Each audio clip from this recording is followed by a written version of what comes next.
get started here in just a few minutes. If you want to start making your way towards the open seats, now would be a great time to do that. Also, this would be a great time to pull out your cell phone. If you want to snap some photos and stuff, you can do that. But also check to make sure the volume is turned down so we don't have ringers going off. If you want to turn your phone off, you can. If you want to put it on airplane mode, you can. But the simplest thing is at least just turn all the volumes down. We don't want to interrupt the program today with that. Thank you so much for joining us. We're glad you're here. Like I said, we're going to get started soon. Hey, Jenny Beth. And as you're wrapping things up in the back, if you can come fill in the seats up here, that would be fantastic. We appreciate you very much.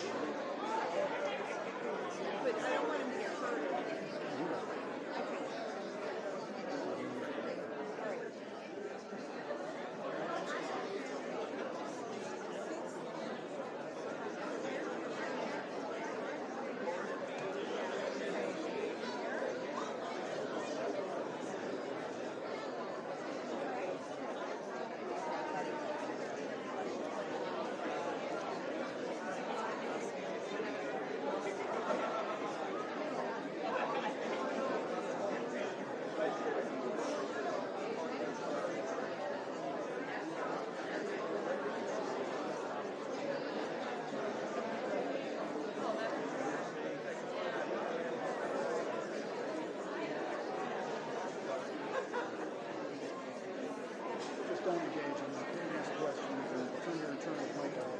Zero dialogue. Just a hint.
Ready to get started. We've got maybe one more person in line for a photo. If you could make your way to the seats up here, we're going to get started in about a minute.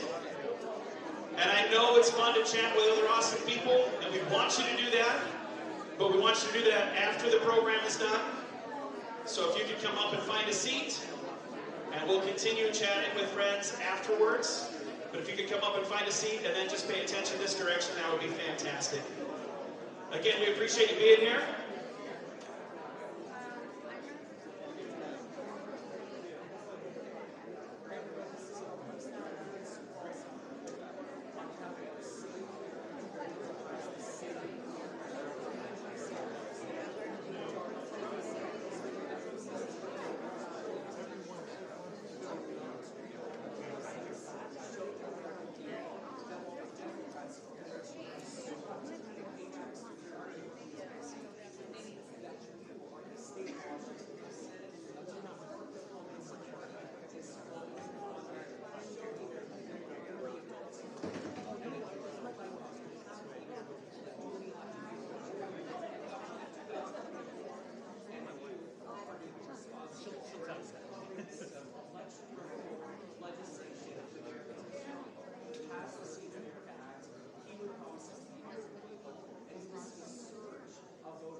Are we ready to get this party started?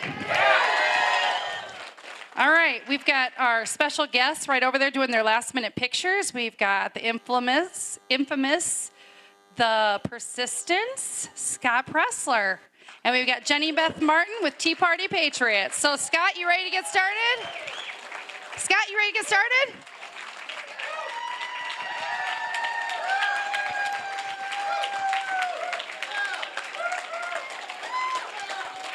Hello, Sioux Falls!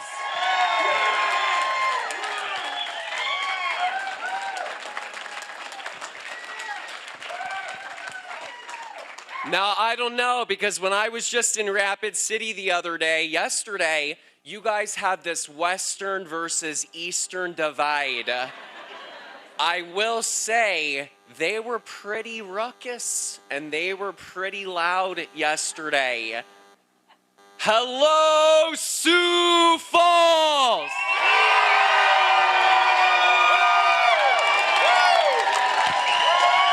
USA! USA! USA! USA! USA! USA! USA! Oh, okay. That was pretty good. Well, I never thought I would be returning back to South Dakota because usually you guys don't need me, right? We go to the swing states. We go to Arizona, Nevada, North Carolina, Pennsylvania, Wisconsin, Michigan. But and I'm not saying this disrespectfully, I say this humbly, you guys are our beautiful flyover country, and I feel like often you guys are neglected where everybody else gets the attention.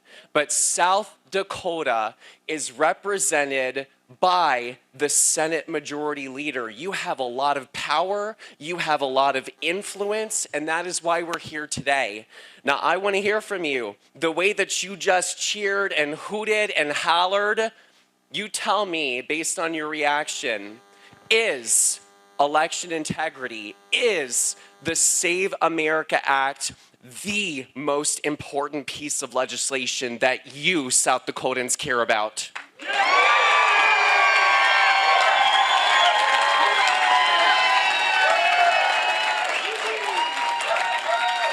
So, and let's do this one more time, and I really hope we're filming this because I want to show this to beautiful Senator Tim Scott and to our Senate Majority Leader in the Senate. I'm going to say 3 pieces of legislation, and based on your reaction, I'll find out which is the most important. The Road to Housing Act. Exactly. Exactly. I hope you're getting this. Oh, I hope you're getting this. The Brave Burma Act. Exactly. Oh, I hope that you see this video. It's going to go so viral. The Save America Act.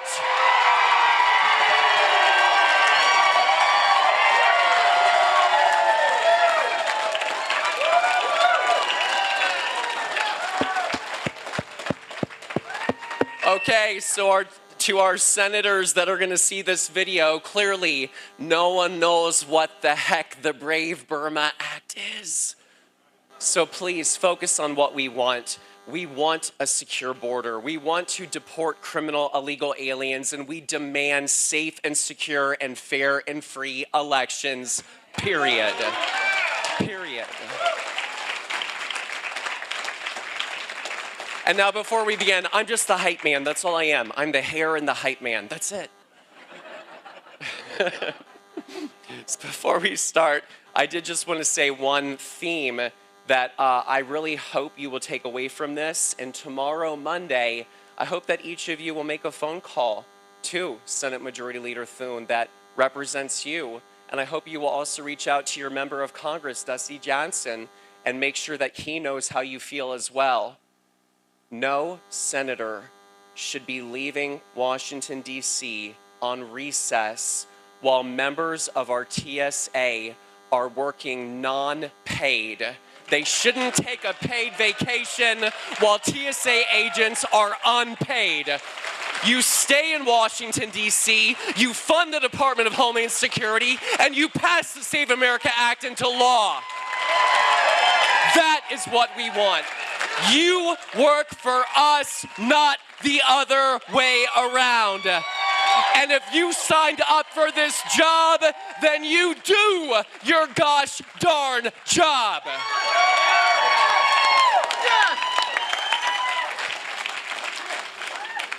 And now I would like to introduce our MC/host of this event.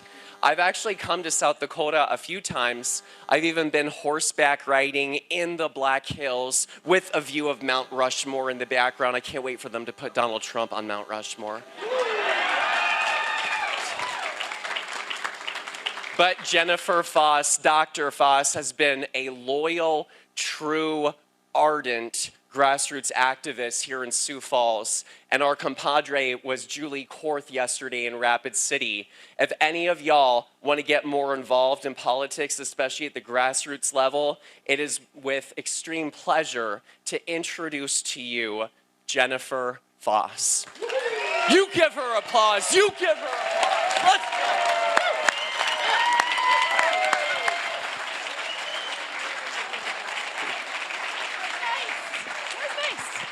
Okay, we just have a few housekeeping things because we are Republicans, most of us, I hope.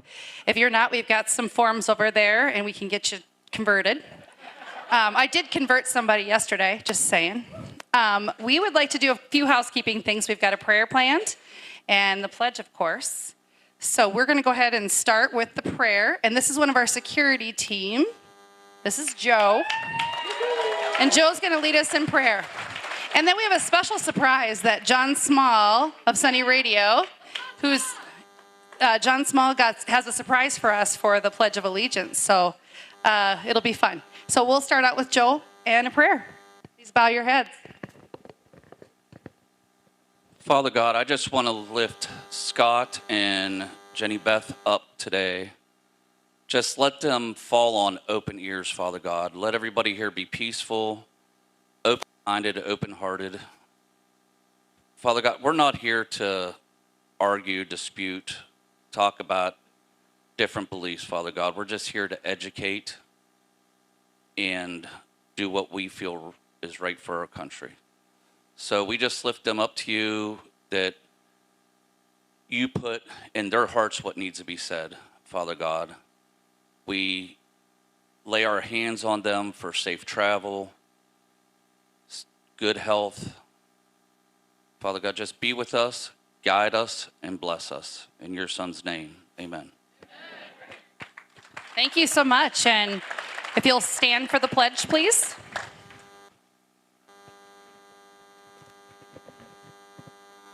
Just give me a fun one.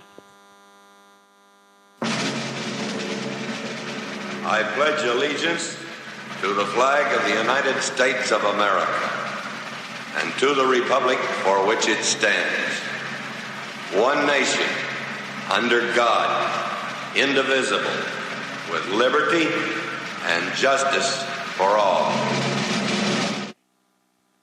Thank you so much.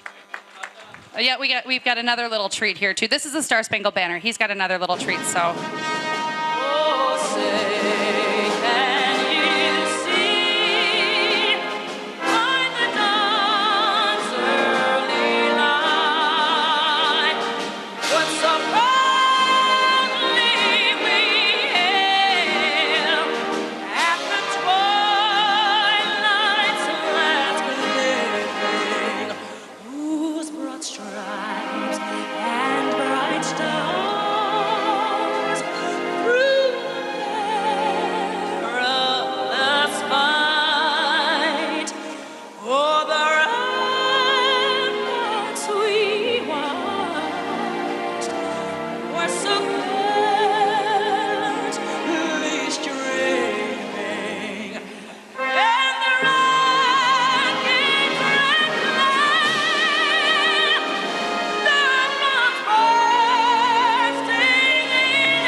Nothing more proud than being in front of a room full of patriots. I'm really excited to be here today.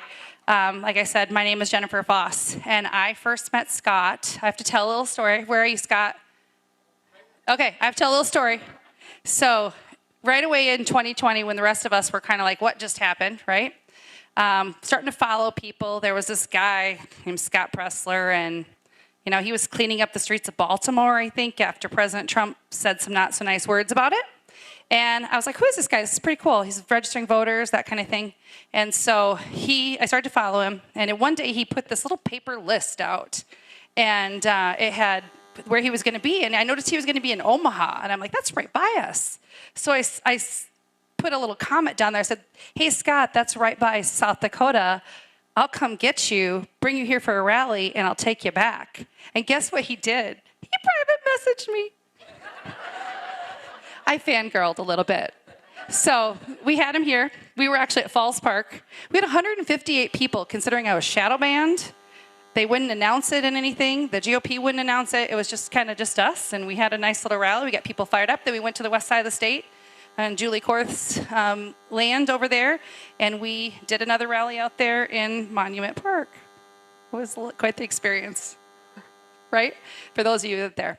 So we're excited to have him back. The most of this event is going to be about Scott and Jenny and their message, but we just have a couple things that we want to kind of go through. So first of all, you can't do any event like this without volunteers. So my volunteers that are in this room, will you please raise your hands? I see some of you in the back. If you're volunteered for this event, please raise your hand.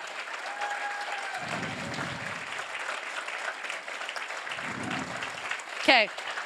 We had a great team. And Jenny Beth's people had some people, and Scott had some people. They were here as well. So Scott and Jenny Beth's team, will you raise your hands? I want to acknowledge you guys as well. You guys were awesome to work with. Awesome. Thank you. And we had Carlos. Carlos, raise your hand. He's with Limitless Entertainment. And I'm going to tell you guys, if you guys need a venue, somebody do a show, he's got some shows that he's got coming up here next weekend, so please take a look at that if you guys need help. He was really wonderful to work with, and I really appreciate all the help that he gave us. And then John Small over here of Sunny Radio. He's the sound man. He worked with Carlos, and we always appreciate, John is always willing to help, and we always appreciate, this is his, by the way, the world's largest, just so you know, claim to fame. So I really appreciate the volunteers, so we're going to get this party started. I just want to give you a little bit of background about elections in South Dakota. I think if you're a normie in this world and you're kind of new to some of this stuff and you're not sure, you might not know what's going on. So I got a few people here that I'm going to invite up to just talk a little bit. So the first one to start is going to be our Speaker of the House, John Hanson. He's going to tell us about election bills to start with.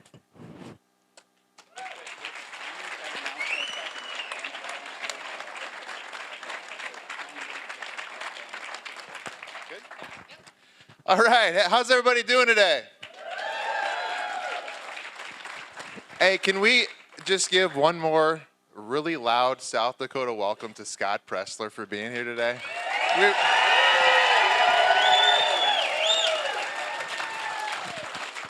We're so grateful for all your work. It's Sunday, so this morning I was at church, and then we hang out with family, and I was talking to my wife and my mom about what we're going to be doing this afternoon. I have to say, they both have really bad cases of hair envy. You probably get that a lot, but it's true.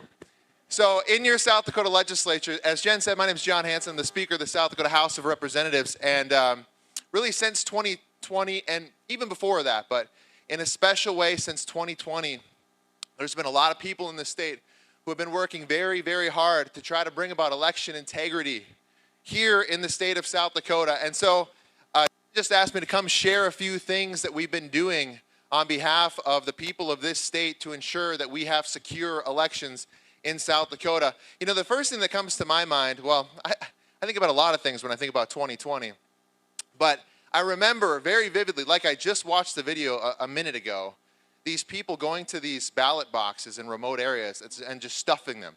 Ballot after ballot after ballot after ballot. It was so clear that there was fraud going on there. When the legislature saw that, we acted. We banned those ballot boxes from ever being used in the state of South Dakota, ever again.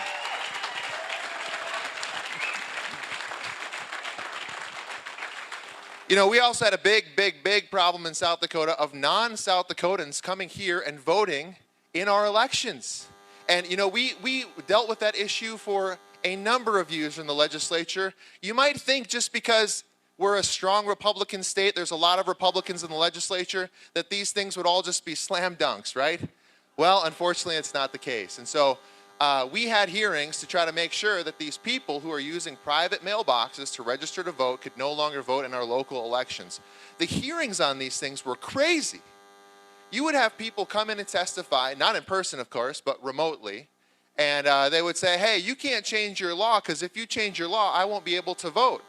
And so, you know, I'd get to question and answer in the committee hearing, and I would say, sir, there's one person in particular, sir, where did you say you were from? He said he's from Iowa. Okay. And you said you moved, right? Where did you move to? Well, I took a federal job, and I moved to Germany. And I said, okay, so have you ever lived in South Dakota one day of your life? He said on the record, no. But he was voting in our South Dakota elections.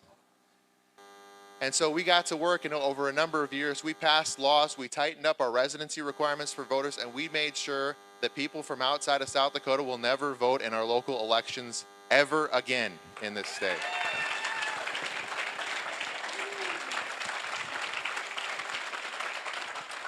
You know, there have been some great grassroots patriots in South Dakota who have been working to help secure our elections and make sure that there's integrity in our system from registration to the vote. You know, it used to be that when you would try to go see the voter rolls, which are public records, you'd go to the Secretary of State's office. You know how much money they wanted just to be able to view a public document? About $3,000. About $3,000. Now, imagine you're trying to audit these things over a number of years. You have to pay that over and over and over and over again. We thought that was wrong. It's a public document. There should never be a charge for it. We passed a law. The voter rolls are now free in the state of South Dakota.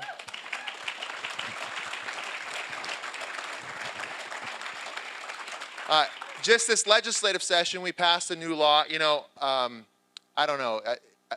There's probably nobody here that's a fan of the voting machines, right? Yeah, we can all boo that. That's good, yeah. Well, we've got them right now, and there's a key aspect of those things. They're called cast vote records. And if you want to be able to try your best to audit what the voting machine has done, you really need to have access to those cast vote records. Well, unfortunately, those haven't been publicly available. They've been kept from the public. And so just this year we passed a new law. Cast vote records are now a matter of public record. Individuals in the state of South Dakota can see those, look at those, and we can help audit our elections in this state.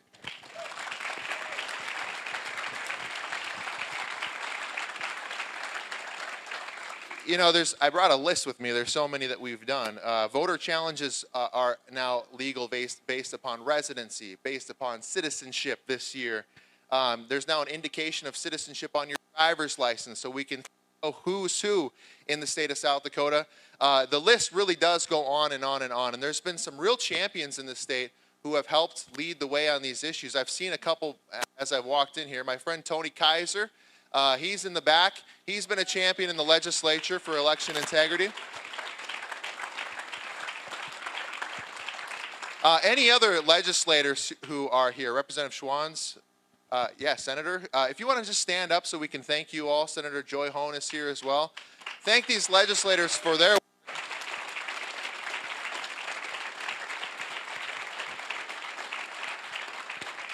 And I also want to give one special shout out to an organization who's been fighting this fight and really been the tip of the spear. And I say love them or hate them most affectionately, because many of us love them, but because you fight in this fight, some people really hate them out in Peard, believe me. But that organization who's really been fighting for election integrity and securing our elections in this state of South Dakota is an organization called South Dakota Canvassing. Can we give it up for South Dakota Canvassing?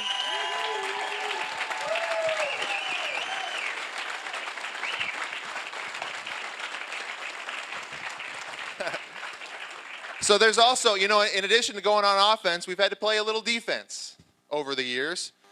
Just recently, there have been attempts to limit or criminalize poll watchers in South Dakota. We had to push back and kill that. There was an attempt, you know, there were citizens, grassroots citizens in this state who tried to go petition their local governments to make them hand count their ballots. And there was a bill that came in the legislature to stop them from doing that petition process. We killed that bill in the State House of Representatives. And of course, over the years, there have been attempts to do online voter registration. We've killed those attempts as well. Everything, yeah, that's good. Yeah. As we all, I think, know, everything's got to be paper, everything's got to be auditable. We've been doing our part in South Dakota. We require voter ID. We don't do online voter registration. We need to do more, and we're going to keep doing more. But right now, we need Washington to act. We need our Republicans in Washington to act, to pull out every stop, to do whatever it takes to pass the Save America Act right now.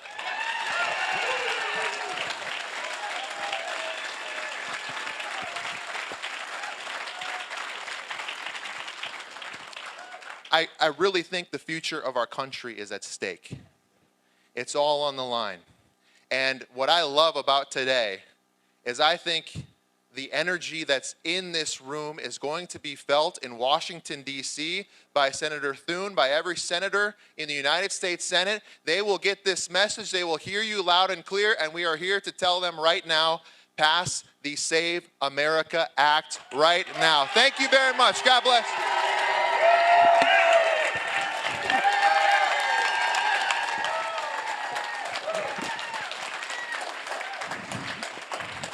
Okay, so our next speaker is actually the Auditor of Minnehaha County. And so, you know, kind of a thankless job. Leah gets a really hard time, but she has done a fantastic job, and we're super proud of her. And I guess I just wanted you guys to hear just a few minutes about what the practical applications of these bills are. She's the one that has to implement them. So I'd love to introduce to you Leah Anderson.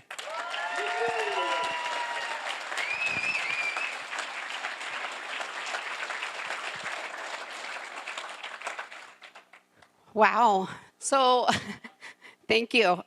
So John took a little thunder away because he talked about a lot of the bills that we got passed this year. So one bill that I really want to talk about, it hasn't been signed yet by the governor. So it's passed, but I just want to be a little cautious because the governor still has to sign it. And it's very similar to the SAVE Act, a portion of it, and that's for citizenship in South Dakota. So when a person would come and register to vote in South Dakota, that they would have to provide proof of citizenship. And so we need him to sign that bill. And if you are encouraged, please contact the governor and make sure he signs that bill.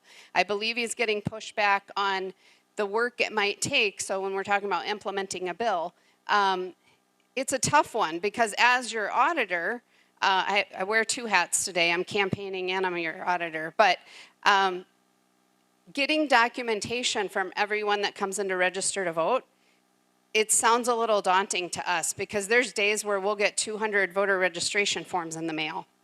And if we don't have proof of citizenship and they're newly registering to vote, then we're going to contact every one of those voters. And most of the time we don't have a phone number or an email address. So we're going to have to mail something to them.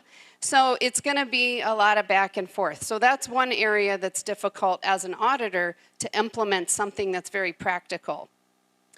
I look at our bill, 175, and then the Save America Act. That bill federally would provide us with something really good. So we have overseas citizens, including our military. So I'm not worried about the military. They do a really good job of being honest. But we have other overseas citizens that want to register to vote here in South Dakota. And a little bit of this has to do with that issue John talked about with the PMB postal mailbox addresses. So we have people that go overseas and then they get an address and they want to register to vote here. Well, we have no way and no authority to ask for documentation from those folks. We have to use the honor system, and that's what we're instructed to do. We can't question anybody from overseas that's registering to vote. So some of them will voluntarily send us their documentation, and that's great. I love it when they do that. But sometimes they don't. We get registration forms via email from them. They're allowed to email their forms in. So when we talk about you as a citizen of South Dakota, you can't register to vote online. You can't email your form in. You have to deliver it in person or mail it to our office. But our overseas citizens can. And so that's where we're lacking authority. And so I think the Save America Act would help with that. So that's just a practical thing. So I also wanted just to share with you, since I'm also campaigning, that I have some prayer requests. So one thing I want to talk about is sometimes it's difficult as the auditor and a person that's that really believes in a lot of election integrity issues. I have to wear two hats. I have to follow the current law. So there's times when I have to do things that I don't always agree with, but it's in law, and so I have to follow the law. And so that's an area of need that I have for prayer, is just to be able to get some of these laws changed so that we can have better elections. Another area of that is that I would be able to uphold my relationship with the Lord in everything that I do and put that first. That's most important to me. So another area is when I receive criticism, that I would not return criticism back, that I would turn my cheek and just take it. I can be smart about that, but I don't want to be the same person they are. And then lastly, that as I receive financial support, and a lot of people in this room have provided support for me, I would rather receive support from hundreds of people giving me 25 or 50 bucks than to get a big donation from some PAC, because I'm not going to be bought and purchased. And so I also want to spend those funds wisely. So I think that's all I have. Thank you, Leah. Leah has a really hard job, and so we have to pray for her often. She's often under fire, and people can be pretty cruel when she's just trying to do her job. Okay, next speaker is going to be someone who's pretty famous. You know, he was actually in the Trump movie, and he's been pretty integral in elections here in the state of South Dakota.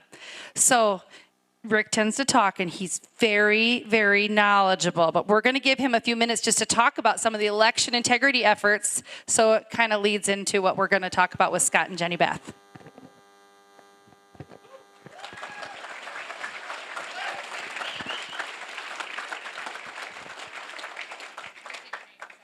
It's kind of funny. She's like, I forgot to say your name. It's okay. A lot of people mispronounce it, so it's perfectly fine. Rick Weibel is my name. I head U.S. Case and also Midwest Swamp Watch. I was in the movie Vindicating Trump in the last 30 minutes, where I talked about how I bought 10,000 ballots in Minnesota and proved that you could inject them into the elections in Minnesota, along with their weak voter registration laws that they have that you can vouch for up to 8. However, it's kind of funny in their statute. If you take that 8 and flip it on its side, you know, that's the infinity sign. So if you work at a women's shelter, a healthcare place, you can actually vouch for unlimited. It's that scary. And so I also partner with South Dakota canvassing in writing election bills in South Dakota, but also in Wyoming, Nebraska, North Dakota, Minnesota, Texas, South Carolina, and Ohio. And as part of the head of the U.S. Council on Accurate and Secure Elections, we established the gold standard white paper that you can look there. We also have the hand count process there, post-election audits, also logic and accuracy testing of machines. Oh, by the way, I did a little test in Wyoming. All 23 counties failed, and you can actually look at the Secretary of State's website for their 2024 primary election, where he ordered them to do it again. And we filed cases, but we couldn't protect the election because the laws are so bad. And so here's another little thing. John Thune, don't let South Dakota beat you to the SAVE Act. Here's why. We have a bill right now sitting on Larry Roden's desk since March 10th that the great speaker signed off on that is about voter ID in South Dakota. He has 15 days to sign it, minus the Sundays, and then it automatically becomes law. Or he could veto it. So now we're in a race. Who's going to sign it first? Is South Dakota going to get the SAVE Act first in our own state laws? Or will John Thune, the Republican senator from South Dakota, step up to the plate?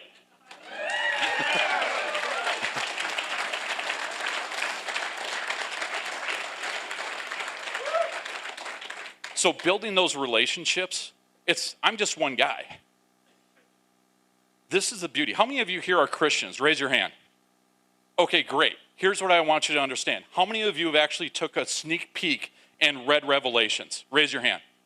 All right, so you already know God wins. What are you afraid of? It's that easy. So early on, I was involved in Minnesota cases in 2020. In 2021, my house was shot at. Did I stop? Heck no. So when Mike Lindell called me and asked, hey, who should be my campaign manager, because you were originally from Minnesota and you were involved in the Republican Party there, plus you were a small town mayor, plus you wrote a lot of bills out there, who should be it? Well, I hate to tell you this, probably me, because I've hacked a laptop in front of my county commissioners live on the internet. I've bought voting equipment across the United States, so thankfully I did it versus somebody else to corrupt the elections. I've been involved in a bunch of cases across the United States, so I get exactly where you're at. I have the evidence too. I'll do it. So I'm running Mike Lindell's campaign in Minnesota for governor.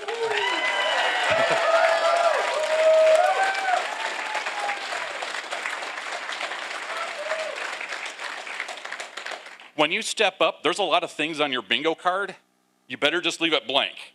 I had no idea that in February, I would actually be delivering a speech for Mike Lindell at Mar-a-Lago.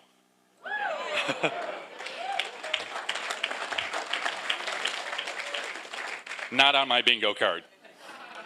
Rudy Giuliani was supposed to introduce him. 18 minutes before he gets to go up there, Lindell's like, Rudy Giuliani is at the airport. Well, who's going to speak for me?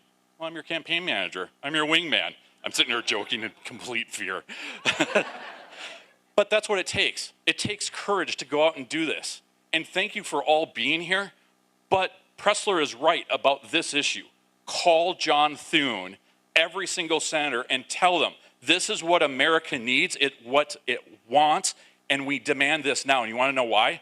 Because this week we're going to be releasing a video on an investigation that I've been doing since 2024 on October 7th, when I alerted Sherburne County that there was an issue, and I had my friend Matt Benda, who's an attorney I've been working with in Minnesota since 2022, go investigate Sherburne County. We now have the video evidence of Somalis voting multiple times in the very office of the county auditor. We're releasing that this week. So he better get his act together and save our country. I will not stop my investigations, and this is why we are going into Minnesota. When Mike asked me about why should I run, because I want you to have legal standing to do one more thing for me. Minnesota has in its law that the state party chair can ask for the source code audit of the voting machines. Dominion, ES&S, and Hart are there. If Mike Lindell is the nominee for governor, that gives him standing to go ask the state party chair to get it done. We're now raising money at uscase.org. There's a portrait of Mike Lindell there that you can bid on. Thank you. You guys have no idea what this guy has done. We are really lucky to have him in South Dakota, and I can tell you Mike Lindell is very lucky to have him as a campaign manager. Okay, I got to give a little plug. We're almost done, and then we'll get the big people back up here. Okay, around the room, you have multiple candidates. When I first met Scott, it was stop talking, start doing. He's the persistence every day. How many days are you on now asking John Thune to pass the SAVE Act? Day 81. He does not give up, and I can guarantee that man's not going to give up till that is signed and delivered to Donald J. Trump over there, who's been to a lot of activities. So, sorry, he's a little struggling. But I want you to just take a look around the room. You got candidates here. They need your help. They need you to door knock. They need you to donate. They need you to sign up. They need you to put signs in their yard. There's so much that you guys can do yourselves that don't take a lot of effort. You can put materials together. There's a lot of things we can do to help these people. And so please, just take a minute, figure out where you go, figure out where your precinct is, and get involved. Find a way to do something. That's what we really need in this state. So, last couple speakers, I want to give just a minute to our friend back there, Bridget. Bridget, come on up here. I want you to come back here and just talk just a minute, not very long, just a minute about precinct people. They are the ground level in the Republican Party. And she is recruiting, right? She's a recruiting fool. She's a door-knocking crazy lady. Don't get in her way. She's got it. So I'm just going to give her a few minutes just to talk about what that means, and then we'll have our GOP chair, Jim Eschenbaum, for the state GOP is here, and then we'll kick these guys off. Hello. So, I am the Minnehaha County GOP State Committee woman. One of my duties is to fill all 85 precincts in Minnehaha County. That's 170 delegates. That's a man and a woman from each precinct. What the precinct people do is we help candidates like today. We get events like this so that people can get in front of people and meet people. We also help door knock, and we've got huge crews of people that do that.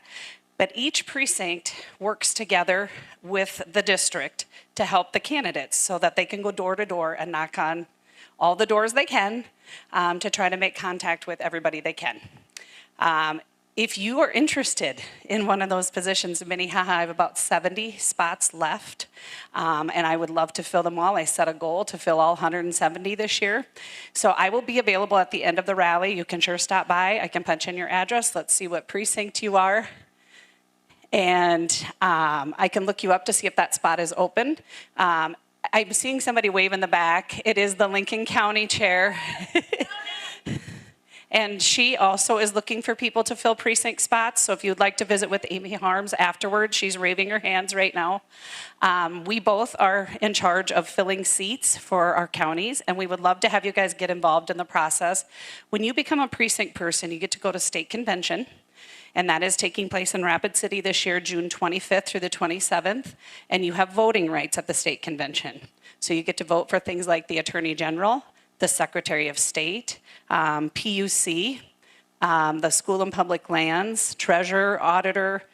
There's lots of positions that you can vote for at state convention, so it is a lot of fun. You do not have to be a precinct person to attend state convention. You can come to the state convention and just plug in. It's a good way to get your feet wet and kind of meet people across the state. That's basically kind of what the precinct people do, and we help people throughout the elections, and then we go to state convention and vote.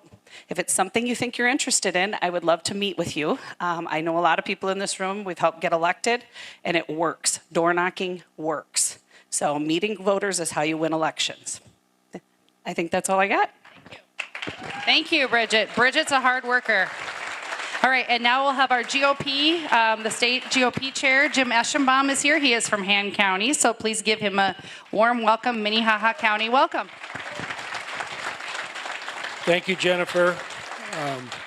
Thank you, Scott, for coming to South Dakota. Excuse me, all congested. I want to talk about what the SAVE Act is. The SAVE Act is as simple as one citizen, one vote. It's so easy a caveman could do it, right? Literally, we cannot have corrupted elections. If you don't think one vote makes a difference, tell that to the person that lost by 1 or 5 or 10. Every vote has to be accurate, justified, and accountable. I do want to announce that the South Dakota GOP is not sitting on our thumbs and doing nothing about election integrity. There's a program we're participating with the RNC called the GROW program. One of the 4 categories of the GROW program is election integrity. My biggest concern about elections in South Dakota really is these mail forwarding addresses. We've got to clean those things up. Meeting with the RNC, putting this GROW program together, and I told the guy from their legal team about these things, and he's like, what? I said, yeah. I said, we got people registered because our license plates are cheap for our vehicles, our taxes, we don't have an income tax. There is so many people registered to vote in South Dakota that should not be registered here voting, and we've got to clean them up. And he was really happy to hear that. The reason we haven't started is we're not that important of a state yet because we are solid red. They're working on the swing states. They're getting that stuff cleaned up, but they will be coming to South Dakota.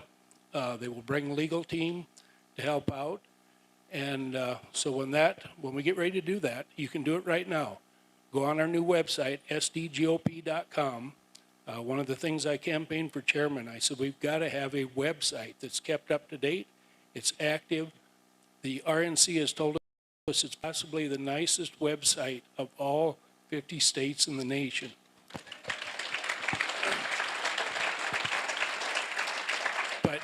But you can go on our website, sdgop.com, and sign up to volunteer. Put your name, your address, your contacts in there, sign up to volunteer, and say you want to help with election integrity. So when we get started on that, I'm going to count on a lot of great people from the South Dakota Canvassing Group. Nobody knows more about what's been going on with elections in the state of South Dakota than the South Dakota Canvassing Group. I will guarantee.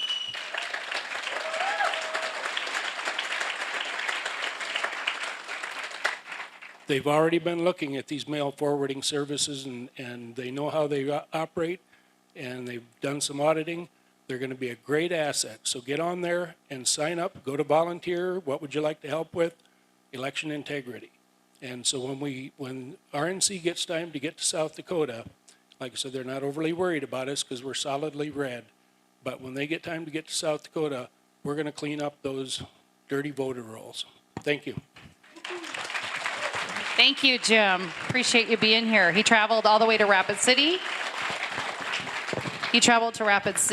And then he's here. So we appreciate you coming across the state for that. Okay, let's go, guys. You guys ready to meet our featured guests? We have the amazing Jenny Beth Martin, who is from the Tea Party Patriots. Take it away.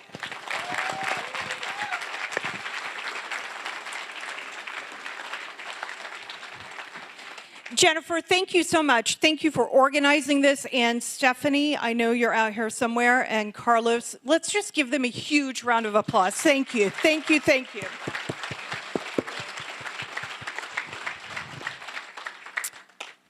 In January of 2024, Cleta Mitchell, who is a dear friend of mine, a mentor and a coalition partner, and I were in a meeting with Senator Mike Lee. And Cleta was talking about problems in Arizona related to non-citizens potentially being registered to vote there. And I'm going to explain that in just a second.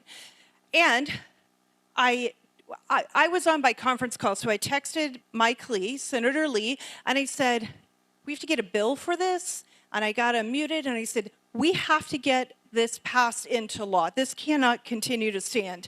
That led to where we are today, 2 years and 3 months almost to the day ago.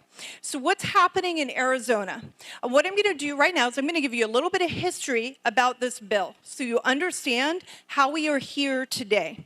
Then I'm going to explain to you what just happened on the Senate floor and what we're looking at happening.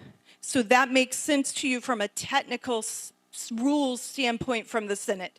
And then I'll give you a call to action. And then I think Scott's coming back up to talk, and we're going to take questions, and I'll make sure Jennifer makes sure I get all the agenda correct.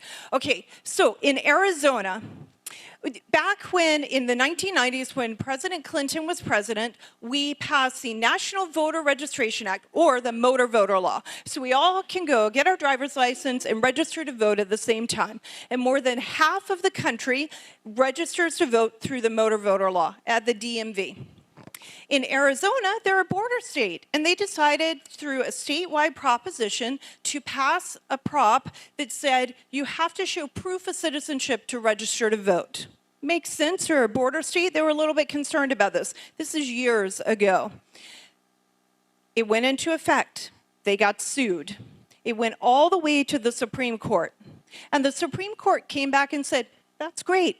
you can register to vote and show proof of citizenship to register to vote for your state and local elections. You cannot, you must, a better way to say this is you must accept the voter registration form from the motor voter law. So, because the federal law is the supreme law of the land, and the form that comes from the federal law, you have to accept. And on that form, there's a simple little checkbox where you affirm that you are a citizen. No proof of citizenship. And they must take it. And I've got news for you right here. You passed the law that you're working to pass right now, and the governor needs to pass in this state or sign into law in this state. And the federal law still is the supreme law of the land. So, that should motivate you even more to work on what we're working on. So Arizona solved this problem by bifurcating their ballot. What that means is that if you show proof of citizenship to register to vote in Arizona, you can vote for president and Senate and Congress and governor and lieutenant governor and all the way on down to the most local elected office. If, however, you register to vote and fill out that federal form and do not show proof of citizenship, you still get a ballot. They call it the federal-only ballot. And you get to vote for president, Senate, and Congress in a border state. And in 2024, I think they had around 100,000 people who were receiving that ballot. It's now down to 47,000 because they've been forced through lawsuits to clean it up. 47,000 people. Now that does not mean they're all non-citizens. It just means they haven't shown proof of citizenship. That is alarming to me. This is a state that went to Biden. Understand how I worded that, just with the vote count, that's all we're talking about right now, by fewer than 10,000 votes in 2020. And they're a swing state, so they determine the outcome of they help determine who's going to be, we all do, but because they're a swing state, they really are determinative in who's going to be president. They also are determinative in who's going to have the majority in the Senate and in the House. We all are, but a swing state winds up having a little extra power. So it's a big deal. Mike Lee worked on this legislation. We at Tea Party Patriots Action ran polls because we've learned politicians care about polls and money.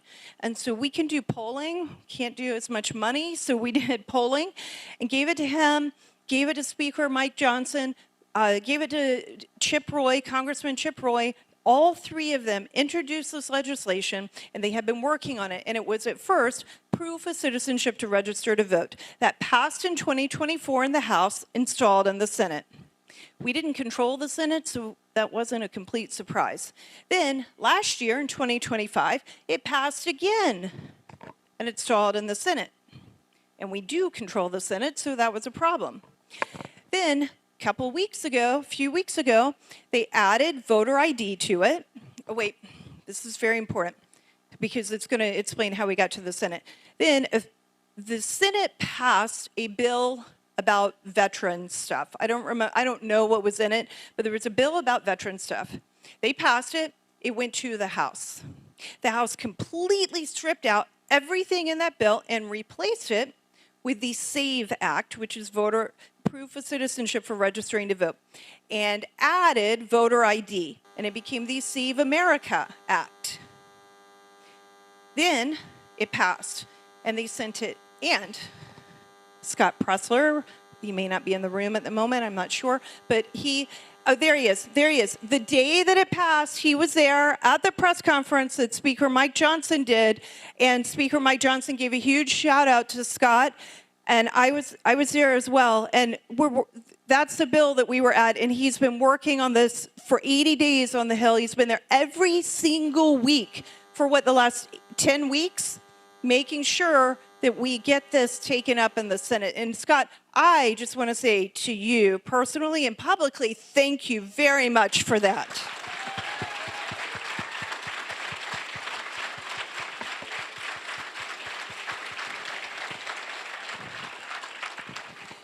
So that bill, the Save America Act, went back over to the Senate. But Now, this is very important because now I'm going to get into so that gets you to where we are right now. Now, there's some technical things that are going on that I'm going to explain to you. Before I do that, let me just say that as it was moving through and beginning early this year, back in 2024, Speaker Mike Johnson was at Mar-a-Lago. President Trump talked about this. We didn't call it the SAVE Act at the time, but citizen-only voting back then. And he kind of introduced it to the whole world, thanks to Speaker Mike Johnson telling him and working on it with him. So he's been in on this since very early 2024. A few weeks ago, he changed it from SAVE to Save America. He's mentioned at a Republican conference with the House, with members of the House, that it should be the Save America Act. And then he's been posting it needs to have a few other provisions. One is on mail-in balloting, only for military and if you're disabled or sick. Then also no men and women's sports, and no transgender surgery on children. So 5 things. And the way that you should think about this and I don't want to say the word should, but the way you can think about this is, it is Save American Elections, or Save American Voters, Save American Sports, and Save American Children.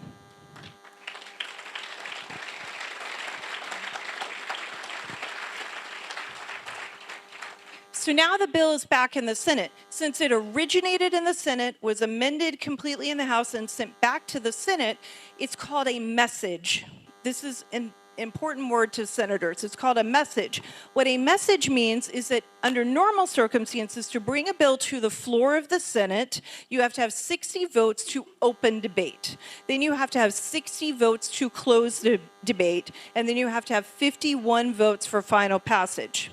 Because it was a message, you only have to have 51 votes to bring it to open debate. And then we still need 60 votes to close debate because of the way this is working, and then 51 votes for final passage. So that is where we are. And let me take one further step back, because I want to clarify a few things for you if I just have a moment to do this. Okay, now, between January and February, and I guess we're in March 22nd, so early March, Senator Mike Lee was talking about a talking filibuster, and several of us were. I did a whole podcast and explained all these technical things about a talking filibuster. And about 3 weeks, we got a ruling from the parliamentarian of the Senate that said something that we thought about the talking filibuster. And I am sorry, I don't understand exactly what the parliamentarian said on this.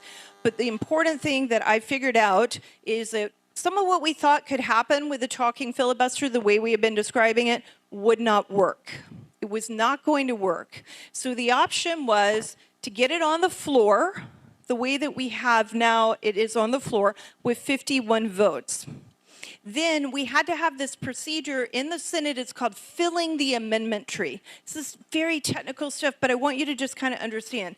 By filling it, you add a whole bunch of amendments to the bill, and that helps protect the bill. Because if you don't do that, then the other political party can come in and amend it. And we probably don't want that to happen, at least not at this point. So Senator Thune brought it to the floor with 51 votes on Tuesday. And that is where we are now, and it is being debated. And it will continue to be debated as long as we keep it on the floor or until somehow they kill the bill. So we do not want them to kill the bill. We want it debated until they get enough votes to pass the thing. That means what we're watching happen in the Senate right now is something we have not seen in years on the Senate floor. We don't know exactly how this is going to end. We've heard Senator Thune say a few things like he doesn't have the votes. And it's true right now, at this moment, precise moment in time, he doesn't have the 60 votes to get the cloture. It does not mean it is impossible to get that. The longer we stay on this, the more we expose what the Democrats are doing and how the Democrats are obstructing and how they are standing in the way of what 80 to 85% of Americans want. Only citizens voting in American elections and voter ID, and they are standing in the way of that. The more we can expose that, the more likely some of them will be to figure out if they can make a deal with us to get it passed. It is deal making. It's also called legislating. And we have the greatest deal maker of all time in the White House. So this should not be an impossible thing to have happen.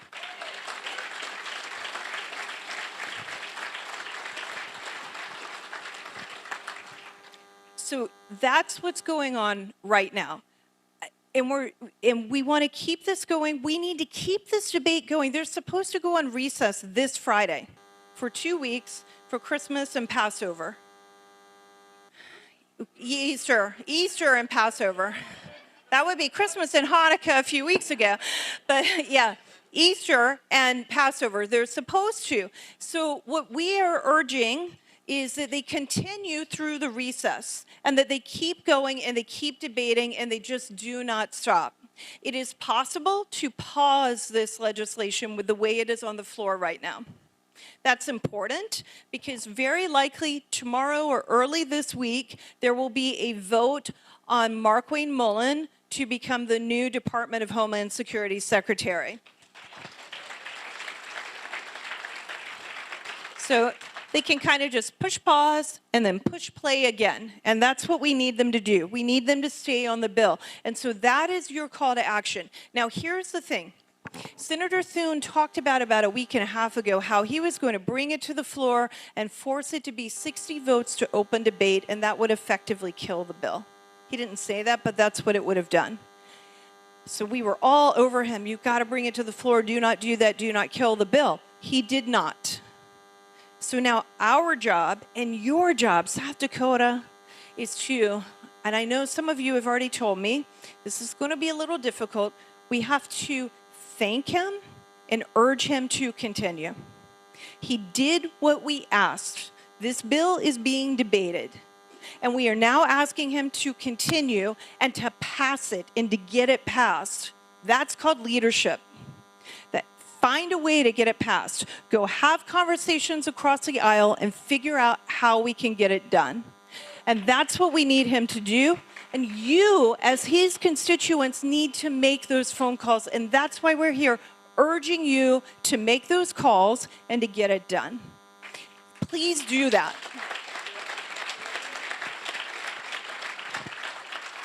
And then you can do 2 more things. You can, well, 3 more things, I guess. So calls to him. And I urge you to call him this afternoon and leave a voicemail, and call tomorrow, and call Tuesday, and call Wednesday, and just keep it going. And every day that the bill stays alive and on the floor, thank him for that day and urge him to keep going. Thank you so much. We know how this was difficult for you. Now keep it going, keep it going, keep it going, keep it going. Get it passed, get it passed, get it passed. And then share this with your other friends and family and your network in South Dakota so other South Dakotans will do the same.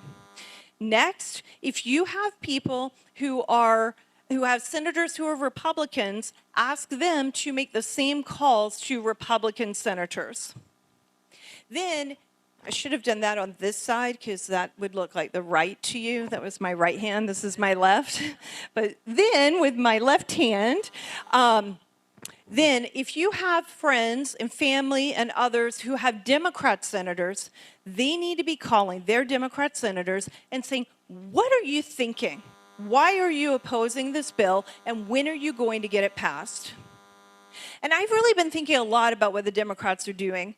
And this will be my closing thing, and then we'll go to questions. Here's what I'm thinking. They claim to be for democracy, that they're saving democracy. Now, you and I both know we live in a representative democracy. That is a republic.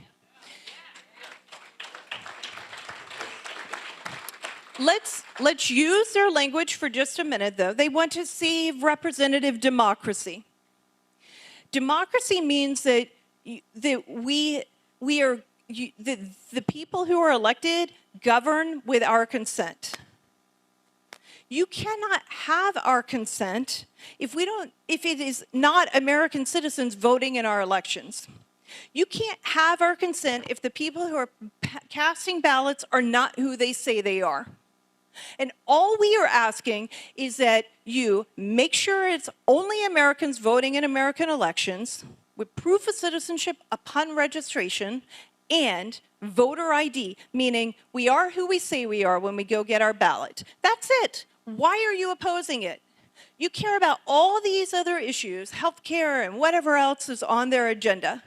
Those issues, I think we would all agree there are a lot of issues that are important we should be working on, but all of those are downstream from making sure you actually have the consent of the governed, and you can only do that if we have American citizens voting in our elections and we show voter ID so it is who we say it is when they go to vote. So they must pass the Save America Act, and they are complete and total hypocrites who do not care about democracy when they stand in the way of the Save America Act.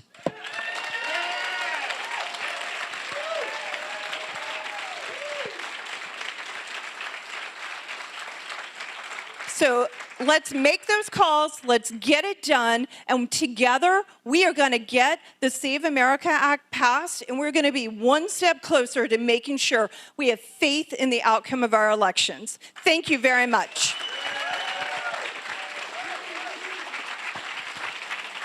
Thank you so much. So we're going to allow those guys to take questions later because there's probably some things that people want to know. But without further ado, let's have him up here, Mr. Persistent, Scott Presler.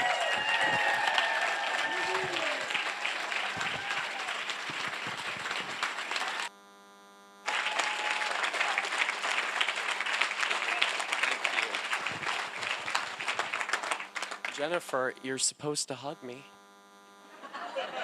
We're a movement of love here.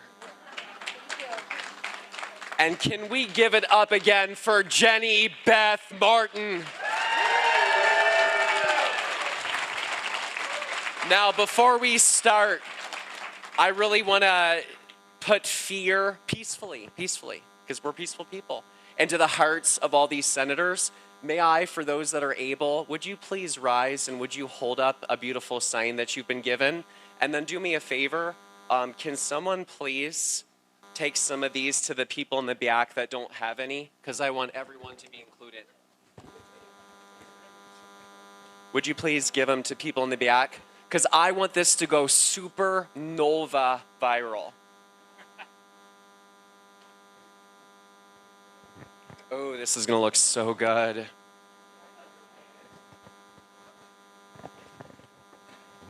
Okay, signs are coming, don't worry. And try not to block your neighbor.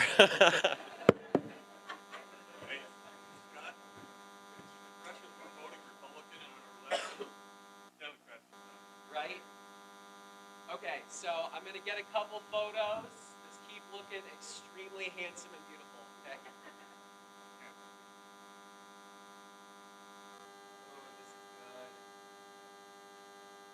Okay, now I'm going to do a little video, and I'm going to say, so how about this? Start with your signs down, because I want, like, movement in it.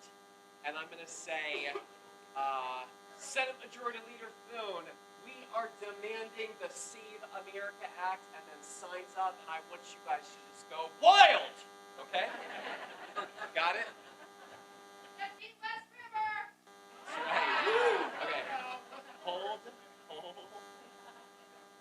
Senate Majority Leader Thune, we the people of South Dakota, especially here in Sioux Falls, we demand the Save America Act. Let's go!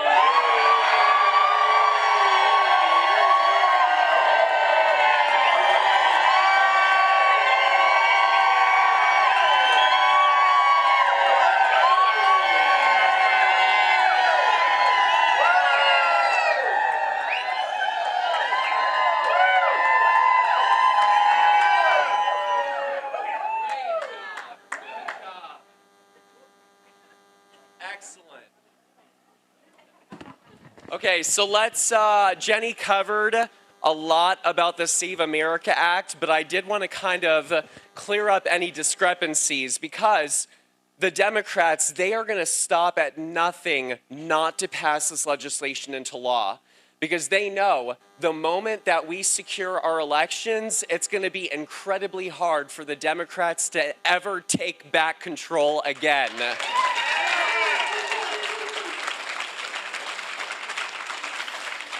And I want to be clear, the only voters that the Save America Act disenfranchises are illegal aliens, fraudsters, and dead voters.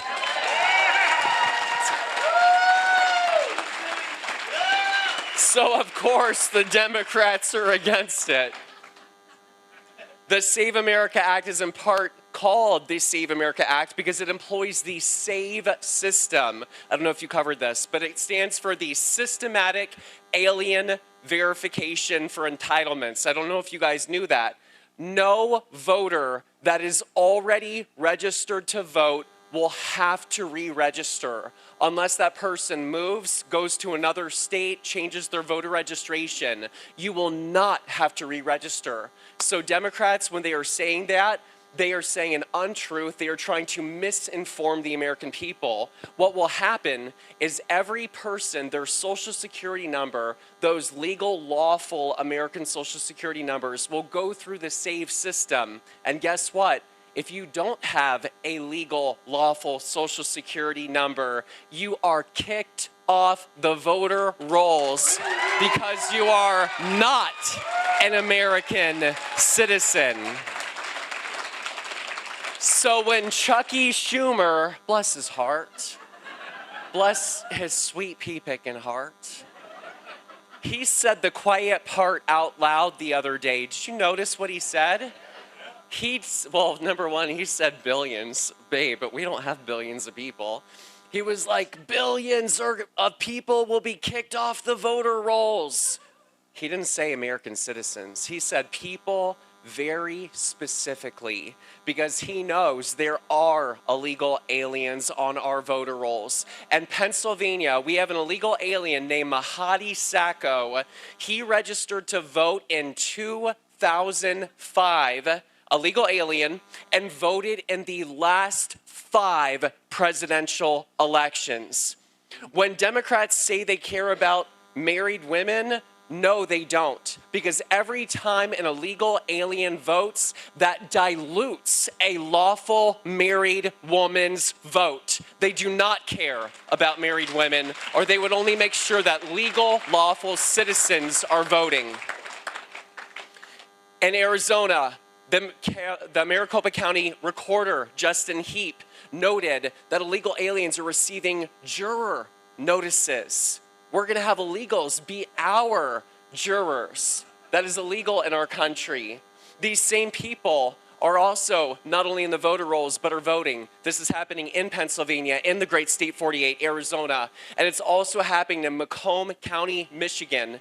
The recorder out there, Anthony Ferlini, discovered again juror notices going to non-citizens who are on the voter rolls and voting.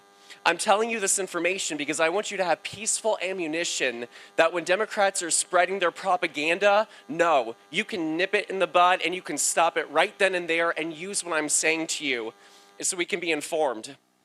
And so I think the most important, I'm not here to be mean.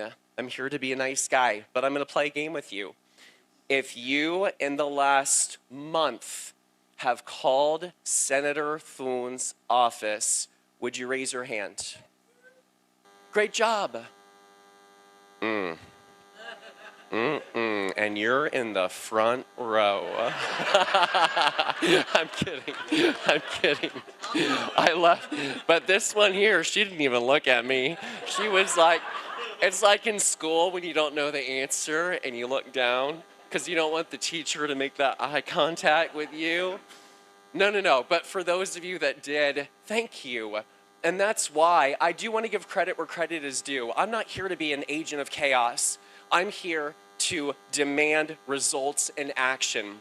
Senator Thune and our Senate were working yesterday on a Saturday. Who would have ever thought they would actually be bringing to debate the Save America Act and working on a Saturday?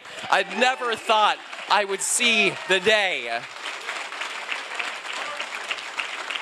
So let's give a positive vision for a moment. I know the senator may have somebody in the room right now on his behalf that are listening to us. And so please take this message back to him. And I mean this in earnest. I don't have to be doing this. I could have a whole totally different life. I don't have to travel thousands of miles across the country, not getting sleep, spending time away from my family just to try to do right by our country. So to the person in this room that's here on behalf of the Senate Majority Leader, deliver this message. The Majority Leader has two choices.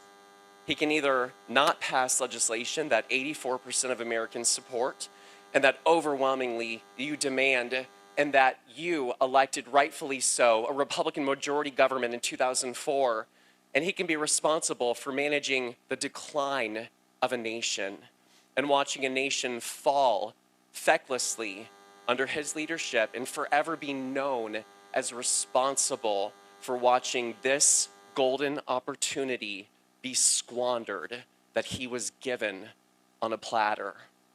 Or this is a time that Senate Majority Leader Thune, who any elected official I think is legacy oriented and wants to be remembered fondly in the annals of history, he could be remembered as the majority leader that was responsible for the most comprehensive, country-saving, election integrity legislation in American history that provided the next 250 years of leadership for our great nation. That is the choice before Senate Majority Leader Thune right now. And I hope in earnest that he sees us, he hears us roar, and he knows how important this is to us. And I worry that if we don't pass this legislation, I don't think people are going to show up. I think they're going to stay home. I think we lose 30 to 50 seats in the House of Representatives. I see President Trump getting impeached. I see the conflict with Ukraine and Russia not going anywhere. I see the conflict in Iran perhaps escalating. I see we won't have the power of the purse. I see that we won't be able to operate with ICE and DHS. I don't want those things to happen. I'm here because we have a country to save. And so please, I ask you in earnest, will you commit to every single day until the Save America Act is passed and signed into law? Will you call Senator Thune's office? Will you commit to it? Will you commit to it? Thank you. And one thing that I'd like as well is when we were doing little pictures over here, I had how many of you guys remember Dashel? Bless his heart. Do you guys all know what that means? It's my favorite saying. So Dashel, think about South Dakota for a second. You guys had a Senate Majority Leader for the Democrat Party, and now he was replaced with the very Republican that is the Senate Majority Leader. Think about that. You guys have so much influence and power, you don't even know it. How many of you were responsible in part for defeating Dashel and replacing him with John Thune? Don't be shy. So, you have that influence, and I already did one video with you over here, but if you will film with me, I want him to hear all of your voices, especially those that put him into the seat that he is in. If Senate Majority Leader Thune expects to be re-elected in 2028, then he simply must give us the Save America Act.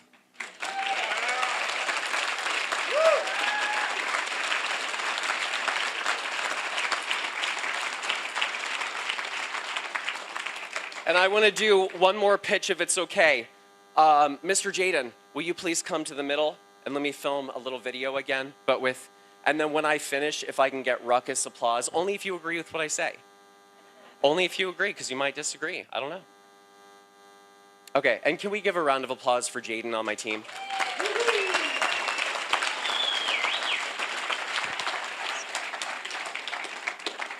Okay, are we recording?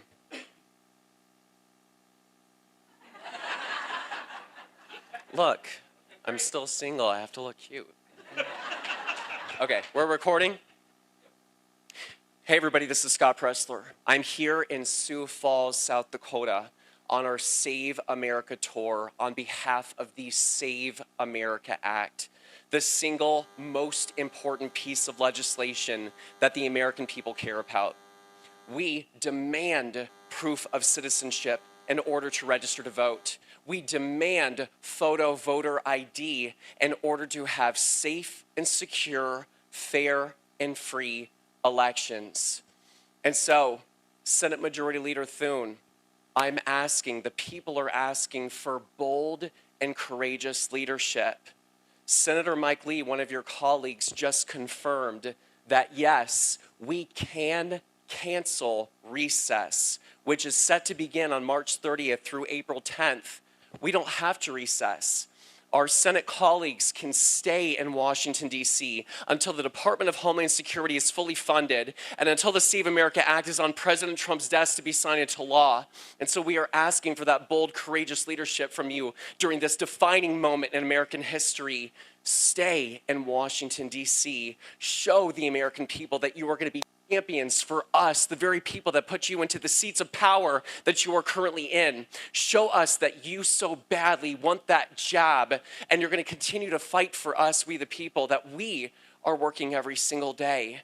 Stay in Washington, D.C., have a quorum of 51 senators, and while the Democrats flee on a paid vacation while taking away checks from TSA agents who can't even pay their rent or get an Easter basket for their kids. Show that you are the adults in the room. You are the leaders, and you are deserving of election and re-election.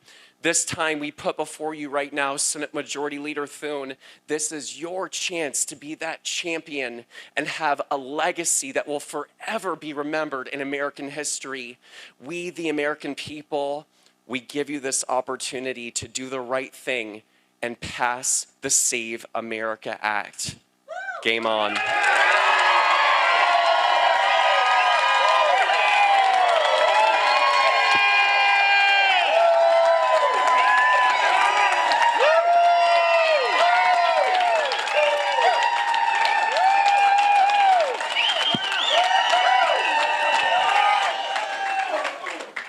I learned two things from Judge Judy. Judge Judy, I love that Judge Judy. She just tells it how it is. She said, number one, when you tell the truth, you don't have to lie. And when you tell the truth, you don't have to have a good memory. I don't have a good memory. I trust my heart, and I believe in the work that we're doing, and I believe in our country, and I believe in you, and that's why I'm here with you in Sioux Falls today. So, I think it would be really edifying if now Jenny Beth Martin of Tea Party Patriots, I just love saying that, and I take some questions and answers from the audience. Anything that is on your hearts, we are open to any and all questions. And so if you have something to say, just wave your arm about, and then we'll... I'm going to start over here and just project, please, or we're bringing a phone to you.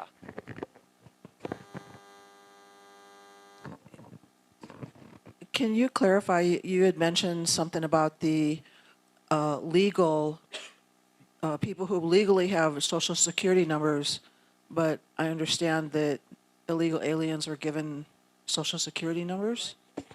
Great question. So yes, Jenny will follow up with me. Now, this was brought to my attention that I have to say his name, Joe Biden, I know, I'm sorry. Joe Biden was responsible for his administration giving social security numbers to illegal aliens. I did bring this information to Senator Mike Lee, and Senator Mike Lee confirmed that the SAVE system does differentiate and that only lawful carriers of American citizen SS numbers will be responsible for people staying on the voter rolls. So there is a bifurcation on that.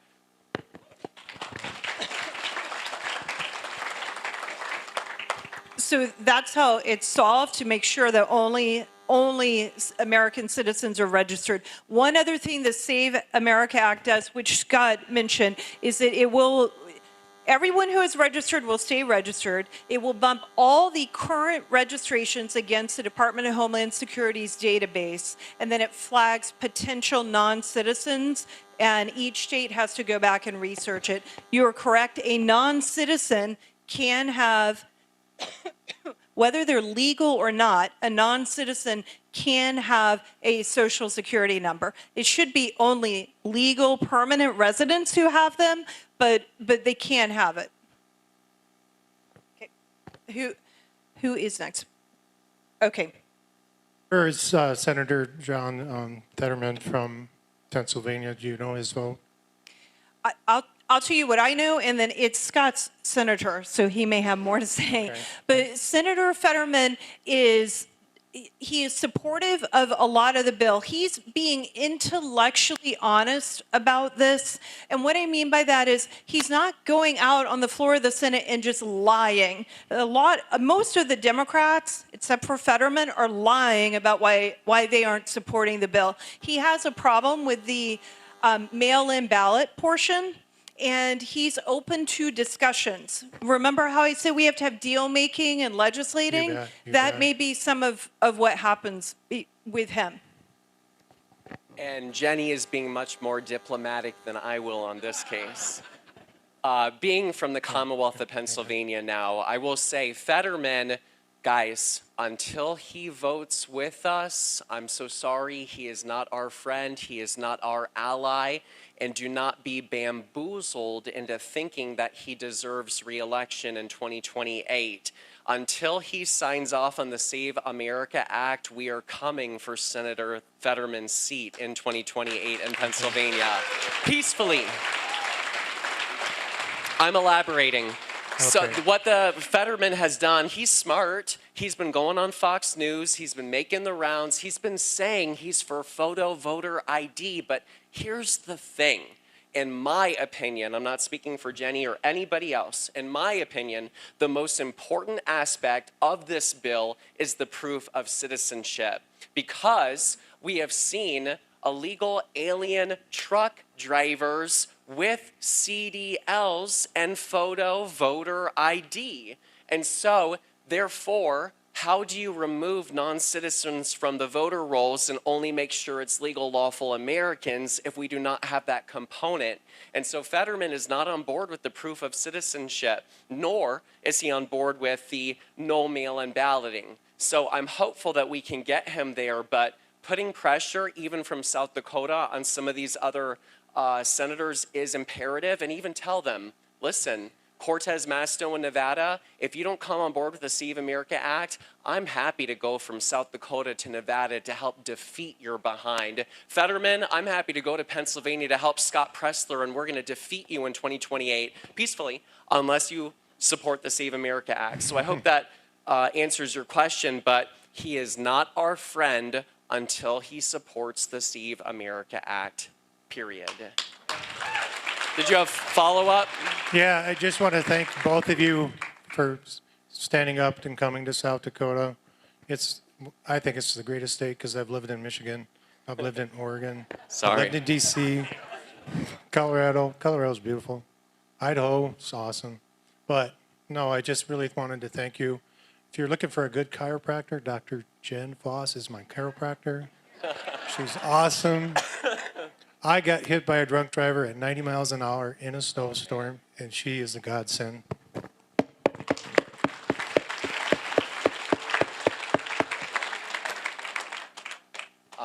Carlos, we also have this very persistent canvasser over here as well.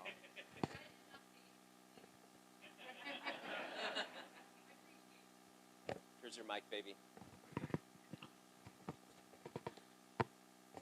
Are you in favor of early voting? And please clarify why. Yes. Scott. Absolutely. Thank you. Yes, I'm the founder and executive director of earlyvoteaction.com. So, yes. And so let me explain why. In 2022, do you guys know what happened on Election Day in the great state 48 in Arizona. What happened? 60% of machines went down on what day? Election day. When do Republicans vote? Election day. Kerry Lake lost by 17,000 votes. Abe Hamadeh lost by 281 votes. Could the election perhaps have been different, especially with Abe Hamadeh for Attorney General, had more Republicans maybe voted early or vote by mail in that election? I think so.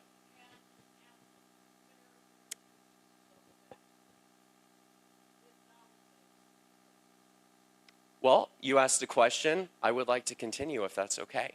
And the Commonwealth of Pennsylvania, they ran out of paper ballots on Election Day in 2022.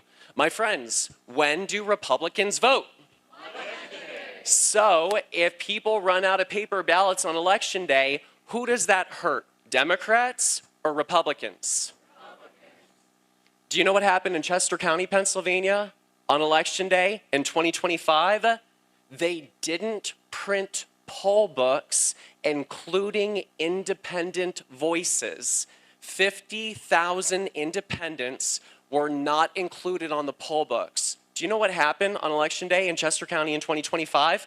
Because they didn't include it, when independent voices showed up on Election Day to vote, they had enough paper ballots, but they had to vote provisionally because those independent voices weren't on the poll book. Do you know what happened?